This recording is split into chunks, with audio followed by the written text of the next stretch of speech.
भएन हामी के गेडा हेरेर बसिरहेको अहिलेसम्म म्याचले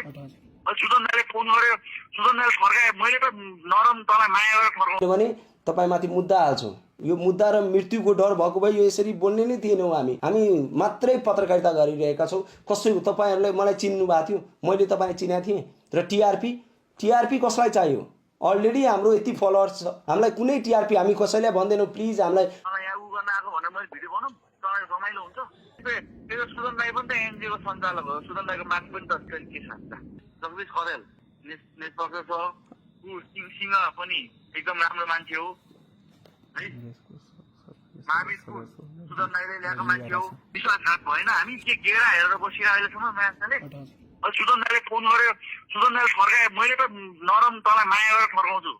है अहिलेसम्म माया गरेर तँलाई मैले राखिरहेको हो सबै ठाउँमा लगिरहेको छु सबै ठाउँमा उ गरिरहेको छु तँलाई समितिमा पनि राखेको छु त्यो समितिमा थिएस् बब्लुहरूले तँलाई बोलायो समितिमा बोलायो भन्न नयाँ टुनी अनि मुझे कसले राखेको माटो अहिले नाम निकाल्यो त्यो समितिबाट तेरो मलाई भोलि भेट भिडियो हटा मैले फेरि फोन गर्न नपरोस् त म तँलाई खोज्नलाई मलाई 5 मिनट लाग्दैन हेर कान्छा है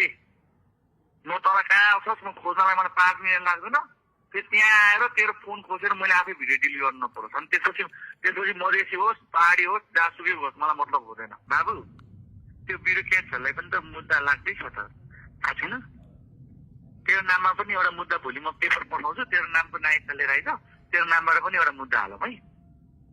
म तँलाई सेक्युरिटी दिन्छु है तँलाई म मेरै घरमा राखेर पाल्छु म तँलाई सेक्युरिटी दिन्छु हुन्छ हाल्दैछु सुदनको नाममा हाल्दैछ सबैको नाममा हाल्दैछ मित्र परिवारको नाममा हाल्दैछ ओलीलाई हाल्दैछ महेश बस्नेतलाई हाल्दैछ सबैलाई हाल्दैछ उनीहरू भोलिको दिनमा इलेक्सनमा उठ्न नसकोस् भनेर हाल्दैछु त हामीले एकै ठाउँमा सबलाई रवि लामेछानेसँगै एकै ठाउँमा